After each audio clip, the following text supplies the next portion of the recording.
అందరికీ నమస్కారం అండి. ఈరోజు ఒక మంచి మోటివేషనల్ వీడియోతో మీ ముందుకు వచ్చేసాను. Welcome back to our channel positive vibes in Telugu.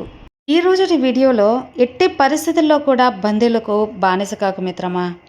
బంధువులకు బానిస అయితే నీ జీవితం అక్కడితో ఆగిపోయినట్టే.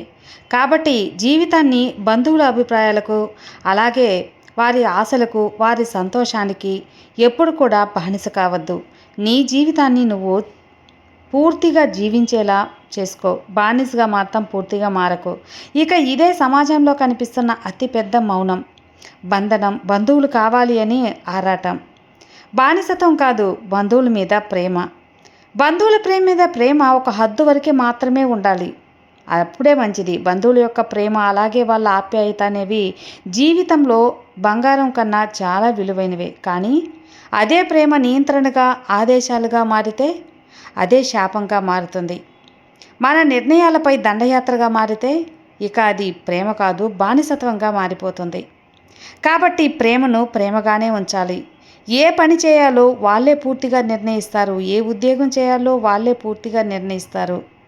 పెళ్లి జీవితం, అలాగే మన జీవితం యొక్క అభిప్రాయాలు అన్నీ కూడా వాళ్ళకు నచ్చినట్లే జరుగుతూ ఉంటాయి.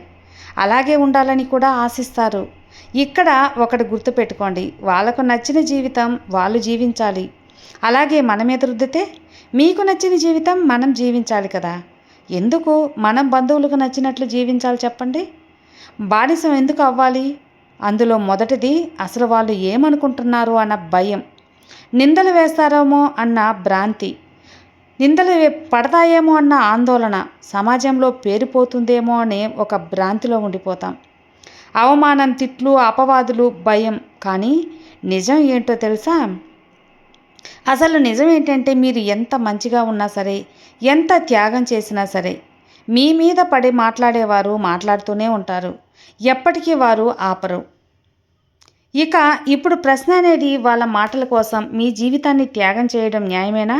చెప్పండి. మీరే అర్థం చేసుకోండి మిత్రమా. మీరే ఆలోచించండి.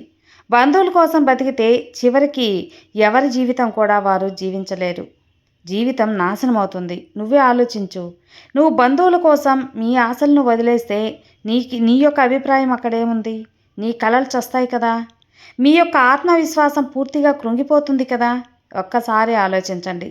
మీలోని నిజమైన వ్యక్తిత్వం కనుమరుగైపోతుంది. చివరికి మీ మీద మీకే అసలు గౌరవం అనేది ఉండదు. ఇక్కడ చాలా బాధాకరమైన నిజం ఏంటి అంటే, మీరు కష్టపడుతున్నప్పుడు, మీ జీవితం కూలిపోయినప్పుడు మీ బాధను మోసేది మీరే కాదా? కానీ మీ నిర్ణయాలు మాత్రం బంధువుల హక్కులకి ఎందుకు చెప్పండి? వాళ్ళకి ఎందుకు చలాయిస్తారు? బంధువులు మీ జీవితానికి బాధ్యత తీసుకుంటారా? లేదు కదా. మీరు విఫలమైతే వాళ్ళు మీతో నిలబడతారా? లేదు కదా. మీరు కష్టాల్లో ఉంటే వాళ్ళు మీ బాధను పంచుకుంటారా? అస్సలు లేదు. మీరు ఒంటరిగా పోరాడితే వాళ్ళు మీ భుజం పట్టుకుంటారా? ఏం పట్టుకోరు. అలాంటప్పుడు మీ జీవితం మీది, కానీ మీ జీవితం మీద వారి అజమాయిషీ ఏంటి చెప్పండి? కాబట్టి మీ జీవితం మీరు జీవించటం నేర్చుకోండి. అప్పుడే మీ విలువ అనేది మీరు కాపాడుకోగలుగుతారు. చాలాసార్లు దీనికి సమాధానం లేదు అనే ఉంటుంది. అయితే మరి వాళ్ళ అభిప్రాయాలకే మనం ఎందుకు నిర్ణయాలు వదలాలి? ఎందుకు నిర్ణయాలు వదలాలి చెప్పండి? జీవితాన్ని ఎందుకు అర్పించాలి? ఒక్కసారి ఆలోచించి మిత్రమా. బంధువుల్ని గౌరవించాలి, ప్రేమించాలి, కానీ మీ ఆత్మగౌరవాన్ని వాళ్ళ కాళ్ళ కింద పెట్టకూడదు, వాళ్ళ కాళ్ళ ముందు పెట్టకూడదు. ఇది మన సమాజంలో ఉన్న అతి పెద్ద మోసం.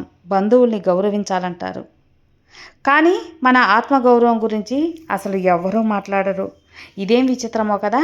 ఇక్కడ నిజానికి గుర్తుకు పెట్టుకోవాల్సింది ఈ ఒక్క విషయమే. ఆత్మగౌరవం లేని గౌరవం, విలువ లేని భిక్ష, మీరు మీ జీవితాన్ని, మీనే నిర్ణయాన్ని తీసుకోలేని స్వేచ్ఛత ఎప్పుడూ ఉండకూడదు. అలా మీ స్వేచ్ఛ మీకే ఉండాలి. ఇక ఇవే నిజమైన పరిపక్వత లక్షణాలు. బంధువులకి బానిస కాకుండా ఉండాలంటే అసలు ఏం చేయాలి చూద్దాం. ముందుగా మీ నిర్ణయాలకు మీరే బాధ్యత వహించాలి. అవసరం లేని వివరణలు, నిర్ణయాలు మీరే తీసుకోవాలి. అలాగే ఇతరులకి మనం ఇవ్వటం మానేయాలి, తీసుకోవటం మానేయాలి. ప్రతి ఒక్కరిని కూడా సంతోషపెట్టాలనే భ్రమని వదిలేయాలి. లేదు అనడం నేర్చుకోవాలి. అప్పుడే మీ లక్ష్యాన్ని స్పష్టంగా మీరు తెలుసుకోవాలి. అలా తెలుసుకోగలరు కూడా. ఒక్కటి మాత్రం గుర్తుపెట్టుకోండి, మీ యొక్క జీవితాన్ని మీరు నిలబడితేనే కదా మీరు జీవించగలరు. ప్రపంచం మీ ముందు నిలబడుతుంది. బంధువులు మీ జీవితంలో భాగం కావచ్చు, కానీ మీ జీవితం యొక్క యజమానులు కాదు కదా. మీరు పుట్టింది వాళ్ళ అంచనాలకు భయపడటం కాదు, సరిపోవడానికి కాదు. పుట్టింది మీ యొక్క జీవితానికి అర్థవంతంగా మీరు జీవించటానికి. బంధువులను ప్రేమించండి, కానీ వాళ్లకు మాత్రం బానిస కాకండి. అస్సలు బానిస అవ్వద్దు. గౌరవాన్ని ఇవ్వండి, కానీ మీ స్వేచ్ఛను వాళ్ళ దగ్గర తాకట్టు పెట్టకండి. ఎందుకంటే మీ లైఫ్ జీవించేది మీరే కదా. మీ లైఫ్ మీది, అందులో ఆటుపోటులు మీవే, బాధ భరించేది మీరే. అందుకే మీ జీవితం మీద పూర్తి హక్కు మీకే ఉంటుంది. మీ చేతుల్లో ఉంచుకోండి మిత్రమా. బంధువులకి బానిస అవ్వడం అంటే కేవలం వారి చెప్పు చేతుల్లో ఉండటమే, వారి మాట వినడం కాదు. అది మన ఆలోచనని, నిర్ణయాన్ని, ధైర్యాన్ని కూడా వాళ్ళ కాళ్ళ దగ్గర పెట్టేసినట్టే. ఈ విషయాన్ని గుర్తుంచుకోండి. మీరు ఒక నిర్ణయం తీసుకునే ముందు ఇలా తీసుకోవాలి, అలా తీసుకోవాలి అనుకుంటున్నారా? మా పిన్ని బాబాయిలు ఏమనుకుంటారో, మా మామయ్య నచ్చుతుందో లేదో, వాళ్ళకి నా గురించి తప్పుగా అనుకుంటారేమో, ఇవన్నీ మీకు అవసరమా? ఆలోచించండి. అవసరం లేదు. మీ జీవితాన్ని మీరు కాదు, మీరే కదా నడుపుకుంటున్నారు.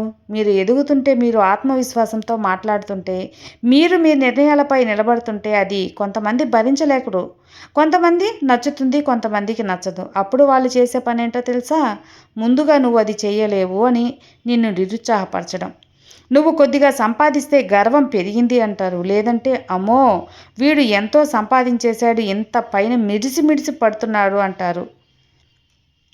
ఎవరో ఒకరు చులకన చేసి మాట్లాడతారు. లేదంటే నీ వల్ల అసలు ఈ పని జరుగుతుందా అని నిర్లక్ష్యంగా మాట్లాడతారు. నువ్వు చేయలేవు అని చెప్పి నిన్ను తక్కువ చేసి మాట్లాడతారు. మనం ఎంతలా ముందుకు వెళ్ళాలి అనుకుంటామో అనుక్షణం మనల్ని కిందకు తొక్కుతూనే ఉంటారు. నువ్వేం చేయగలవు, ఏం చేస్తావు, నువ్వేం చేయలేవు, నీ వల్ల అది సాధ్యం కాదు, నువ్వు అనుకున్నది సులువైన పని కాదు అని చెప్పి ఒక్కొక్కరు ఒక్కొక్కలా మిమ్మల్ని ఇబ్బంది పెడుతూ ఉంటారు. మిమ్మల్ని ఒక్కొక్క అడుగు అమాంతం చేయిపట్టి శాశ్వతంగా వెనక్కబడేస్తారు. జీవితం అనేది ఒక ఇంటితోటో ముగిసిపోయేది కాదు. అలాగే మనల్ని కృంగతీసేస్తారు కూడా. ఇలాంటి బంధువులు ఉంటే ఇప్పుడే ఈ క్షణమే మీరు వదిలేసేయండి. లేదంటే వాళ్ళు ఏమనుకుంటారో, వీళ్ళు ఏమనుకుంటారో అంటే నీ జీవితం ఏమైపోతుందో, నీ కుటుంబం ఏమైపోతుందో ఒక్కసారి ఆలోచించండి. అవును కదా? అలా ఆలోచించకపోతే నీ జీవితం విలువ నువ్వే కోల్పోయినట్టు. ఇక కష్టాల పాలవుతావు. కాబట్టి నిర్ణయం నువ్వు తీసుకో. జీవితాన్ని నీకు నచ్చినట్లుగా జీవించు. అది ఏదే రోజైతే అనుకుంటావో ఆ రోజే నువ్వు గుర్తుపెట్టుకో. ఆ రోజు ఖచ్చితంగా జీవితం బాగుంటుంది. నీ జీవితం నీకు నచ్చినట్టుంటుంది. పూర్తిగా నీకు నచ్చినట్టు మార్చుకో. నువ్వు సంతోషంగా ఉండేలా చేసే బాధ్యత కేవలం నీ చేతుల్లోనే ఉంటుంది మిత్రమా. మరి ఆ మంచి జీవితాన్ని నువ్వు తీసుకువెళ్ళి నీ బంధువుల చేతుల్లో పెడతావా? ఆలోచించి చూడు. నీ జీవితమే కాదు, నీ కుటుంబం యొక్క జీవితం కూడా నువ్వు నాశనం చేసినట్లే అవుతావు కదా. కాబట్టి ఇక నుంచైనా సరే ఎలా ఉండాలి, నీ కుటుంబం ఎలా ఉండాలి అనేది ఒక్కసారి నువ్వే ఆలోచించుకో. ఇలాంటి బంధువులు ఉంటే మాత్రం ఈరోజే, ఈ క్షణమే వదిలిపెట్టాయి. లేదంటే జీవితాంతం బాధపడాలి, స్వేచ్ఛ లేకుండా ఇబ్బంది పడాలి. అర్థమైంది కదా? విన్నారు కదండి. ఈ వీడియో మీకు ఎంతగానో నచ్చింది అనుకుంటున్నాను. నచ్చితే లైక్ చేయండి, షేర్ చేయండి, సబ్స్క్రైబ్ చేసుకోండి. మరో మంచి మోటివేషనల్ వీడియోతో మళ్ళీ కలుద్దాం. అంతవరకు have a good day friends. Thank you for watching. Bye.